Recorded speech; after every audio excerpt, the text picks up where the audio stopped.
வணக்கம். இன்றைய முக்கிய செய்திகள். புதுச்சேரி தவளகுப்பம் தானாம்பாளையம் பகுதியில் அமைந்துள்ளது தனியார் பள்ளி ஜோசப் மேல்நிலைப் பள்ளி ஒன்று. அங்கு அறிவியல் பிரிவு ஆசிரியராக பணிபுரிந்து வருபவர் மணிகண்டன். இவர் அதே பள்ளியில் 1ஆம் வகுப்படிக்கும் 6 வயது மாணவி ஒருவரிடம் கடந்த 4 மாதங்களாக பாலியல் தொல்லை கொடுத்து வந்ததாக கூறப்படுகின்றது. இதில் கடந்த சில தினங்களுக்கு முன்பு அந்த மாணவி உடல்நலம் சரியில்லாமல் வீட்டில் இருந்துள்ளார். இதனை கண்ட அவரது பெற்றோர்கள் அவரை மருத்துவமனை அழைத்து சென்று பரிசோதித்த பொழுது சிறுமி பாலியல் சீண்டலுக்கு ஆளாகியிருப்பது தெரிய வந்தது. தொடர்ந்து அவரிடம் கேட்டபொழுது தன்னிடம் ஆசிரியர் ஒருவர் தகாத முறையில் நடந்து கொண்டது வருவதாக தெரிவித்துள்ளார். இதனையடுத்து மாணவியின் பெற்றோர் மற்றும் உறவினர்கள் இதுகுறித்து பள்ளி நிர்வாகத்திடமும் காவல்துறையிடமும் கூறிய நிலையில் அவர்கள் எந்த நடவடிக்கையும் எடுக்கவில்லை என கூறப்படுகின்றது. இந்த நிலையில் மாணவியின் உறவினர்கள் பள்ளியை முற்றுகையிட முயன்றனர். அப்பொழுது பள்ளியிலிருந்து வெளியே வந்த ஆசிரியரை துரத்தி தாக்கினர். இதனை கண்டு அங்கிருந்த போலீசார் ஆசிரியரை மீட்டு தவளக்குப்பம் காவல் நிலையம் அழைத்து சென்றனர். இந்த விவகாரம் தொடர்பாக நடவடிக்கை எடுக்காத காவல்துறையை கண்டித்து 200க்கும் மேற்பட்ட பொதுமக்கள் மற்றும் சிறுமியின் உறவினர்கள் புதுச்சேரி கடலூர் சாலையில் சாலை மறியல் போராட்டத்தில் ஈடுபட்டனர். சுமார் 3 மணி நேரத்திற்கு மேலாக நடைபெற்ற போராட்டம் காரணமாக கடுமையான போக்குவரத்து பாதிப்பு ஏற்பட்டது. மேலும் பள்ளியின் உரிமையாளர் பாஜக பிரமுகரும் தொகுதியின் சட்டமன்ற உறுப்பினருமான சபாநாயகர் செல்வத்தின் ஆதரவாளர் என்பதால் போலீசார் நடவடிக்கை எடுக்காமல் அலட்சியப்படுத்துவதாக சிறுமியின் உறவினர் குற்றச்சாட்டு தெரிவித்துள்ளனர். தொடர்ந்து போராட்டக்காரர்களை கலைக்க மின்சாரத்தை துண்டித்து காவல்துறை முயற்சி செய்ததால் காவல்துறைக்கும் போராட்டக்காரர்களுக்கும் இடையே கடுமையான வாக்குவாதம் ஏற்பட்டது. பள்ளியின் உரிமையாளருக்கு சொந்தமான அருகில் இருந்த மதுபான கடை மற்றும் பள்ளி அடித்து நொறுக்கப்பட்டது. தொடர்ந்து சாலை மறியல் நீடித்ததால் சுமார் 5 கிலோமீட்டருக்கு மேல் போக்குவரத்து பாதிக்கப்பட்டு வாகனங்கள் நீண்ட வரிசையில் காத்திருந்தது. இதன் காரணமாக கடலூர் மார்க்கமாக செல்லும் பேருந்துகள் நீண்ட நேரமாக நிறுத்தி வைக்கப்பட்டுள்ளதால் பயணிகள் பெரிதும் அவதிக்குள்ளாகினர். மேலும் வாகன ஓட்டிகளும் மிகுந்த சிரமத்திற்கு உள்ளாகினர். புதுச்சேரி ரெயின்போ நகர் 7வது குறுக்கு தெருவில் உள்ள பாழடைந்த வீட்டில் உழவர்கரையை சேர்ந்த பிரபல ரவுடி தெஸ்தானின் மகன் ரிஷி, ஜே நகரை சேர்ந்த ஆதி மற்றும் திடீர் நகரை சேர்ந்த தேவா, பன்னி தேவா ஆகிய 3 வாலிபர்கள் வெட்டி படுகொலை செய்யப்பட்ட வழக்கில் குற்றவாளிகளை பிடிக்க 3 தனிப்படை அமைத்து தேடி வந்த நிலையில் அப்பொழுது முதற்கட்டமாக போலீஸ் விசாரணையில் 45 அடி சாலை ரெயின்போ நகர் சந்திப்பில் உள்ள சிசிடிவி கேமராக்களை போலீசார் ஆய்வு செய்தபொழுது 3 பைக்கில் வந்த 7 பேர் கொண்ட மர்ம கும்பல் ரிஷி, தேவா மற்றும் ஆதி ஆகியோரை அழைத்து செல்லும் காட்சி சிசிடிவியில் கேமராவில் பதிவானது. இதன் மூலம் நடத்தப்பட்ட தொடர் விசாரணையில் போலீசார் ஒருவரை சந்தேகத்தின் பேரில் பிடித்து விசாரணை செய்தனர். அதில் டிவி நகரை சேர்ந்த சத்யா மற்றும் அவரது கூட்டாளி இக்கொலை சம்பவத்தில் ஈடுபட்டது தெரியவந்தது. தொடர்ந்து ரவுடி சத்யா மற்றும் அவரது கூட்டாளிகளான சஞ்சீவி, சாரதி, சத்யா உள்ளிட்ட 7 பேரை தனிப்படை போலீசார் சென்னை அருகே கைது செய்து அழைத்துள்ள நிலையில் மேலும் ஒருவரை தனிப்படை போலீசார் கைது செய்துள்ளனர். கொலை வழக்கில் தொடர்புடைய 8 பேரிடம் போலீசார் ரகசிய இடத்தில் வைத்து விசாரணை நடத்தி வருகின்றனர். அதில் கடந்த 2023ஆம் ஆண்டு பண்ருட்டியில் கொலை செய்யப்பட்ட முகிலன், தேவாவின் உறவினர் முகிலன் கொலைக்கு டிவி சத்யாவுக்கு தொடர்பு இருப்பது தெரியவந்ததை அடுத்து பழிக்கு பழி வாங்குவதற்கு ரிஷி மற்றும் தேவா ஆகியோர் சத்யாவை நோட்டமிட்டு வந்தனர்.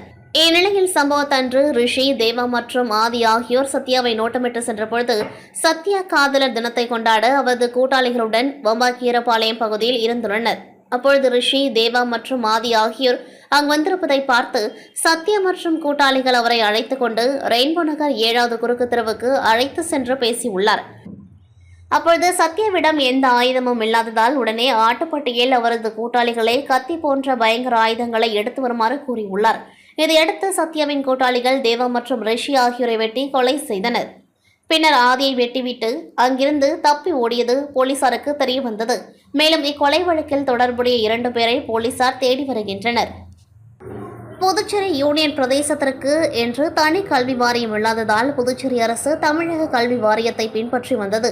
மேலும் 10, 11 மற்றும் 12ஆம் வகுப்பு பொதுத் தேர்வுகளும் தமிழக அரசின் பாடத்திட்டத்தை பின்பற்றியே நடத்தப்பட்டன. இந்நிலையில் கடந்த ஆண்டு முதல் புதுச்சேரியில் உள்ள அனைத்து அரசு பள்ளிகளும் மத்திய அரசின் CBSE பாடத்திற்கு மாற்றப்பட்டது. தொடர்ந்து மத்திய அரசின் பாடத்திட்டத்தின் கீழ் வகுப்புகள் நடைபெற்று வந்தன. இந்நிலையில் இன்று CBSE பாடத்திட்டத்தின் கீழ் +2 மற்றும் 10ஆம் வகுப்பு மாணவர்களுக்கான பொதுத் தேர்வு இன்று தொடங்குகின்றது. இன்று தொடங்கி ஏப்ரல் 4ஆம் தேதி வரை நடைபெறும் தேர்வை புதுச்சேரி, காரைக்கால், மாஹே, ஏனாம் பகுதியில் உள்ள 185 அரசு பள்ளிகளில் பயிலும் 10,653 மாணவ மாணவிகள் தேர்வு எழுதுகின்றனர். இதில் புதுச்சேரியைச் சேர்ந்த 12ஆம் வகுப்பு மாணவ மாணவிகள் 4129 பேரும், 10ஆம் வகுப்பு மாணவ மாணவிகள் 4098 பேரும் தேர்வு எழுதுகின்றனர். இவர்களுக்காக புதுச்சேரியில் மட்டும் 21 தேர்வு மையங்கள் அமைக்கப்பட்டுள்ளன. இதேபோல் காரைக்கால் பகுதியில் 10 தேர்வு மையங்களில் 2389 மாணவ மாணவிகளும், மாஹே பகுதியில் 3 தேர்வு மையங்களில் 711 மாணவ மாணவிகளும், ஏனாம் பகுதியில் 2 தேர்வு மையங்களில் 331 மாணவ மாணவிகளும் 10 மற்றும் 12ஆம் வகுப்பு தேர்வினை எழுதுகின்றனர். தேர்வுகள் அனைத்தும் காலை 10:30 மணிக்கு துவங்கி 1:30 மணிக்கு நடைபெறுகின்றது.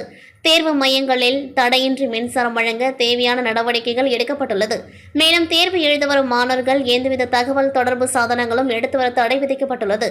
இதேபோல் ஹால் டிக்கெட் இல்லாத மாணவர்கள் கண்டிப்பாக தேர்வு எழுத அனுமதிக்கப்பட மாட்டார்கள் எனவும் தெரிவிக்கப்பட்டுள்ளது.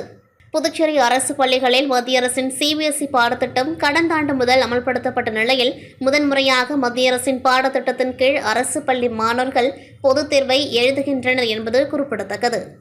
ஓசடு தொகுதிக்குட்பட்ட உளவாய்க்காலில் உள்ள சௌந்தர்யா கார்டன் மற்றும் வெற்றிவேல் நகரில் வசிக்கும் மக்கள் தங்கள் பகுதிக்கு சாலை அமைத்து தர வேண்டும் என்று தொகுதியின் சட்டமன்ற உறுப்பினரும் ஆதி திராவிடர் நலத்துறை அமைச்சருமான ஏ.கே. சாய்ஜி சரவணகுமார் அவர்களிடம் கோரிக்கை வைத்தனர்.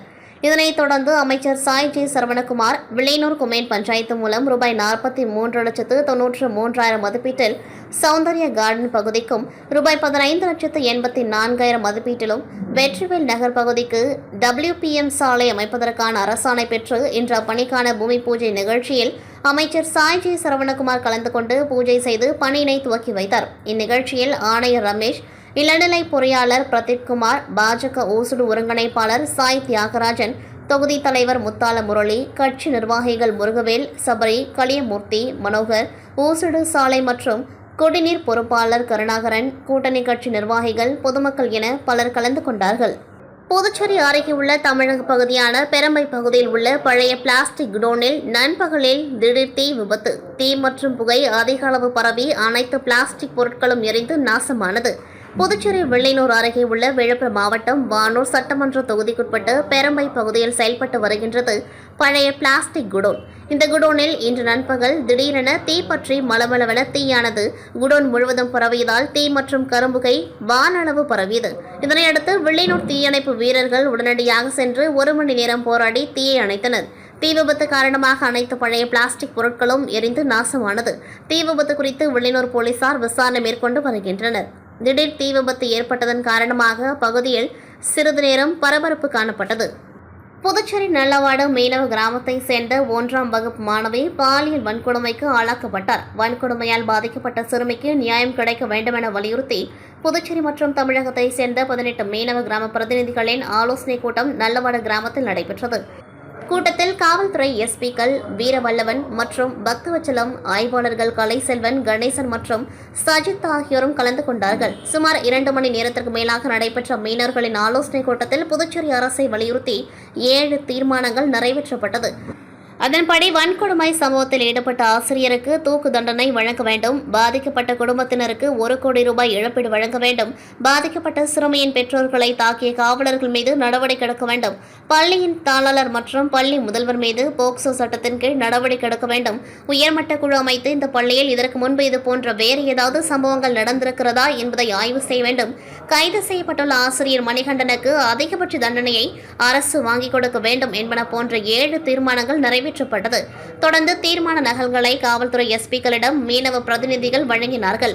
இதுகுறித்து மீனவ பஞ்சாயத்தார் மகளிர் அணி தீபா கூறும்பொழுது, இந்த தீர்மானத்தின் அடிப்படையில் புதுச்சேரி அரசு நடவடிக்கைகளை துரிதப்படுத்த வேண்டும், அப்படி இல்லாத பட்சத்தில் மீனவ கிராமங்களை ஒன்று திரட்டி மிகப்பெரிய போராட்டத்தையும் நடத்தப் போவதாக அவர்கள் தெரிவித்தனர்.